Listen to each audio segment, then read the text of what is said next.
Hello creative people, আসসালামু আলাইকুম। কি অবস্থা সবার? স্বাগতম সবাইকে টি শার্ট ডিজাইনের নতুন আরেকটি টিউটোরিয়ালে। আজকের ভিডিওতে আমরা দেখব কিভাবে এরকম একটি টি শার্ট ডিজাইন করতে হয়। তো চলুন দেরি না করে আমরা আমাদের ডিজাইনটি শুরু করি। তো আমরা আজকে যে ডিজাইনটি করব সেটি হচ্ছে স্লথ নিয়ে। আর আমি আজকে ডিজাইনের জন্য এই ভেক্টরটি ইউজ করব। এই ভেক্টরটি আমার ডিজাইন করা ভেক্টর বা ড্রয়িং করা ভেক্টর। তো এই ভেক্টরটি ড্রয়িং এর ফুল প্রসেস কিন্তু আমি ভিডিও আপলোড করে রাখছি। আপনারা যারা ভিডিওটি দেখেননি, আমি আই বাটনে লিংক দিয়ে রাখবো, আপনারা ভিডিওটি চেক আউট করতে পারেন। তো যেহেতু এই ভেক্টরটি আমার করা ভেক্টর, তো এটাতে কপিরাইটের কোনো চিন্তা নেই, তাই আমরা আজকের এই ডিজাইনটিতে এতটা কোনো মডিফাই করব না ভেক্টর। আর এইসব ভেক্টর আসলে মডিফাই করার তেমন কিছু নাই। আর আমরা আমাদের ডিজাইনের জন্য একটি কোড ইউজ করব, সেটি হচ্ছে in a world of hassle be a sloth. আর ফন্ট হিসাবে আমরা একটি ফন্ট ইউজ করতেছি, সেটা হচ্ছে সানি স্পেলস। আর এই ফন্টটি ইউজ করার কারণ হচ্ছে, আপনারা খেয়াল করলে দেখবেন যে এই টাইপের যে নিশগুলো হয় স্লথ, তারপরে যে কাওয়াই টাইপের যে নিশগুলো হয়, তো ওই কাওয়াই টাইপের নিশে কিন্তু বাচ্চাদের জন্য হয়। আর এই ভেক্টরটা দেখলে আপনি বুঝবেন যে ভেক্টরটা বাচ্চাদের জন্য ডিজাইন করা। তো তার জন্য একটু কার্টুনিশ বা কমিক টাইপের ফন্ট ইউজ করছি আমি। তো যাই হোক, কথা না বাড়ি আমরা আমাদের ডিজাইনটা শুরু করতে পারি। তো ডিজাইনের প্রথমে আমরা আমাদের টেক্সটটা ব্রেক করে নিতে পারি, যে এইভাবে ইন এ ওয়ার্ল্ড অফ অথবা ইন এ ওয়ার্ল্ড একটা ব্রেক থাকবে, অফ হাসেল একটা ব্রেক, এবং বিএস স্লথ আমরা এরকম একটা ব্রেক দিতে পারি। তারপর আমরা file, script and divide text frame করে দিব এবং সবগুলোকে সিলেক্ট করে আমরা এই ফন্টটা দিয়ে দিই। ওকে, ঠিক আছে। তো আমাদের এই ফন্টটার দরকার নেই, আমরা ডিলিট করে দিই এবং আমরা এগুলাকে একটা অল্ট প্রেস করে কপি রেখে দিই। আর এগুলাকেও পাশে রাখি। তো আমরা আমাদের ভেক্টরটাকে আগে প্লেস করি, যে আমাদের ভেক্টরটা দেখতে কিরকম হবে। আমরা ভেক্টরটাকে একদম মিডলে ইউজ করব। এটাকে আমরা অ্যাডজাস্ট করে দিব রুলারের সাথে। ওকে, তো আমরা দেখি আমাদের টেক্সট কয়টা আছে। তো 1 2 3 এবং 4। তো 4টা যেহেতু আমাদের টেক্সট আছে, তো আমরা প্রথমে আমাদের একটা রাফ একটা স্কেচ করে নিতে পারি যে আমাদের টেক্সটটা কিরকম হতে পারে। আমরা ইন এ ওয়ার্ল্ড, প্রথমে আমরা ইন এ ওয়ার্ল্ড এরকম ভাবে ইউজ করতে পারি। তারপর হচ্ছে অফ হাসেলটা আমরা এরকম ভাবে ইউজ করব এবং হয়তো এরকম ভাবে আর্ক করে দিতে পারি, আর্ক আপার। তারপরে আর কি আছে? তারপরে আছে বিএ অথবা বিএ আমরা একসাথে বিএ স্লথ একসাথে করতে পারি, অথবা স্লথ এরকম ভাবে থাকতে পারে এবং মেবি আমাদের এই জায়গাটা ফাঁকা থাকতে পারে, বিএ আমরা এখানে ইউজ করতে পারি। তো আমাদের লেআউটটা হবে কিছুটা এরকম। তো আমাদের এগুলোর দরকার নেই, আমরা এগুলাকে এখন ডিলিট করে দিতে পারি।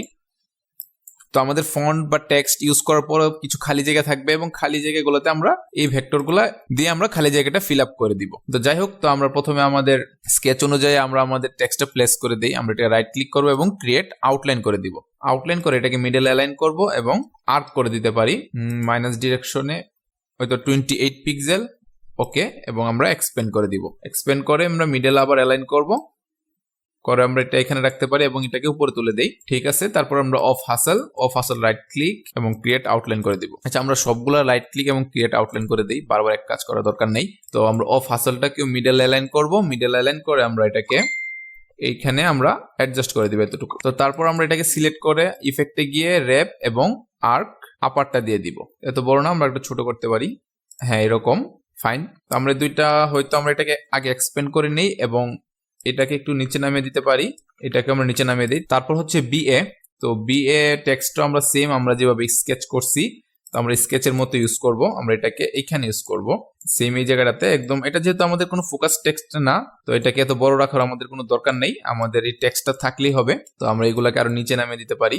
হ্যাঁ, ঠিক আছে। তারপর হচ্ছে আমাদের স্লথটা আমরা মিডলে অ্যালাইন করব এবং এতটুকু বড় করে দিতে পারি। এতটুকু বড় করলে খারাপ লাগবে, আমরা এটা এখানে রাখতে পারি এবং ইফেক্টে গিয়ে আমরা আর্ক করে দিতে পারি, অবশ্যই মাইনাস ডিরেকশনে আর্ক করব। ওকে, তো আমরা এটাকে উপরে তুলি, দেখি আমাদের ঠিক আছে কিনা আর্কটা। আমরা এটাকে আর একটু ছোট করতে পারি, লাইক আর একটু ছোট, এত বড় না। হ্যাঁ, এতটুকু ছোট, ঠিক আছে। আমরা আর্কটাকে একটু বাড়িয়ে দিব। হ্যাঁ, এতটুকু ঠিক আছে। ওকে, আমরা এটাকে এক্সপ্যান্ড অ্যাপিয়ারেন্স করে দিলাম। তো এটাকে একটু উপরে তুলে দিই। ওকে, ফাইন। তো আমাদের কিন্তু বেসিক একটা লেআউট যেটা হয়েছে এটা কিন্তু শেষ। এখন আমাদের যে ছোট ছোট গ্যাপ আছে, এই গ্যাপগুলো আমরা ফিল আপ করে দিব। তো আমরা গ্যাপে আমরা এটা ইউজ করতে পারি, এটাকে আমরা এটার সাথে অ্যাডজাস্ট করে মিডল অ্যালাইন করে দিতে পারি। সরি, আমরা রুলারের সাথে অ্যাডজাস্ট করতে পারি। তো এটাকে একটু ছোট করতে হবে অবশ্য। আমরা এটা এখানে ইউজ করব একটু বড় করে। আমরা এটাকে রিফ্লেক্ট করব, ভার্টিক্যালে কপি, তারপরে আমরা এটাকে এই দিকটায় অ্যালাইন করে দিব। আবার আমরা এটার সাথে আমরা এটাকে লেফট অ্যালাইন করে দিলাম, একটু বড় করতে পারি এবং এটাকে আমরা নিচে নামিয়ে দিতে পারি। ওকে, ফাইন। আমাদের এই দুইটা ভেক্টর গেল। তারপর হচ্ছে আমাদের কি ইউজ করতে পারি? আমরা এখানে লিফ গুলো ইউজ করতে পারি, এটা এখানে ইউজ করতে পারি, তারপর আরেকটা এখানে ইউজ করতে পারি, এটা ঘুরিয়ে দেই এবং একটু ছোট করে দিতে পারি। হ্যাঁ, ঠিক আছে। আমরা এটা এখানে ইউজ করতে পারি, এটা আরেকটা এখানে ইউজ করতে পারি। এগুলো জাস্ট আমরা র্যান্ডম ভাবে প্লেস করে দিব। এগুলাকে আমরা এইটুকু ছোট ছোট করে প্লেস করে দিতে পারি। তারপর এটা এখানে ইউজ করবো আমরা। আসলে যে ফাঁকা জায়গাগুলো আছে, ফাঁকা জায়গাগুলো কিন্তু বলে বলে ডিজাইন করা সম্ভব না। তো আপনারা যারা টি শার্ট ডিজাইনের সাথে আছেন অনেক দিন ধরে, আপনারা কিন্তু জানেন যে কিভাবে এই সব গ্যাপ গুলা ফিল করতে হয় এবং কি কি এলিমেন্ট দিয়ে এগুলা ফিল করলে ভালো লাগবে।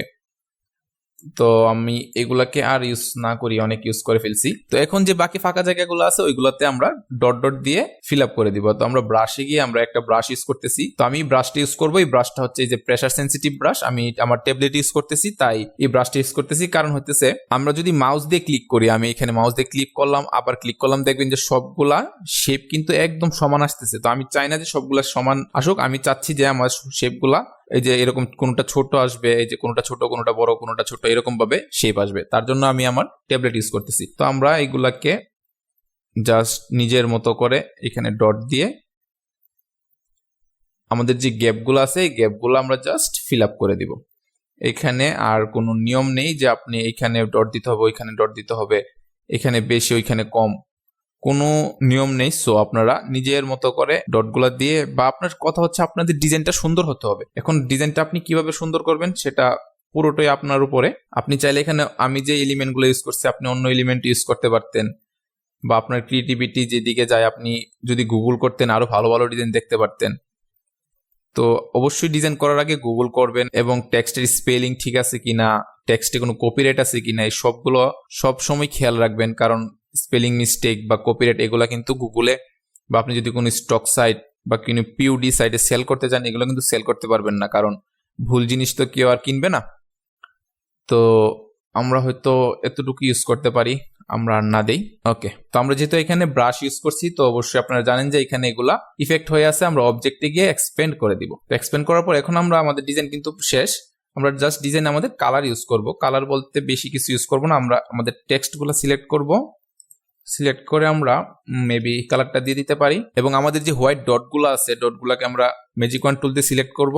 ম্যাজিক ওয়ান টুল দিয়ে সিলেক্ট করে আমরা এই যে হাইলাইট কালারটা আছে আমাদের ভেক্টরের হাইলাইট কালারটা দিয়ে দিলাম। ওকে ফাইন, তো আমরা সবগুলা সিলেক্ট করে গ্রুপ করে দিতে পারি, কন্ট্রোল জি দিয়ে আমরা গ্রুপ করে দিলাম। তো আমাদের এগুলো দরকার নেই, আমরা ডিলিট করে দেই। তো দেখতে পাচ্ছেন আমাদের ডিজাইন কিন্তু শেষ। আমাদের ডিজাইনের ভেক্টর প্লেসমেন্ট কালারিং সব দিক দিয়ে 100% পারফেক্ট। তো এইসব যে ডিজাইনগুলো হয় বাচ্চাদের যে ডিজাইনগুলো হয় এই ডিজাইনগুলোতে কিন্তু আমরা সচরাচর অন্য সব ডিজাইনে যেমন গ্রান্ড টেক্সচার অ্যাপ্লাই করি বা টেক্সচার ইউজ করি, তো এইসব ডিজাইনে কিন্তু আমরা টেক্সচার ইউজ করি না, কারণ বাচ্চাদের ডিজাইনে টেক্সচার করলে খারাপ লাগে। তো যাই হোক, আজকের ভিডিও এই পর্যন্তই। আশা করি এই ভিডিওর মাধ্যমে আপনারা নতুন কিছু শিখতে পারছেন, এবং এই ডিজাইনটি নিয়ে যদি কারো কোনো সমস্যা থেকে থাকে অবশ্যই কমেন্ট করে জানাবেন, আমি আপনাদের কমেন্টে রিপ্লাই দেওয়ার চেষ্টা করব। আর যারা আমার ফেসবুক গ্রুপে এখনো অ্যাড হননি আমি ডিসক্রিপশনে গ্রুপের লিংক দিয়ে রাখবো, আপনারা অ্যাড হয়ে নেবেন। তো আজকের ভিডিও এই পর্যন্তই, সবাই ভালো থাকবেন, সুস্থ থাকবেন, দেখা হচ্ছে নেক্সট কোনো ভিডিওতে। আল্লাহ হাফেজ।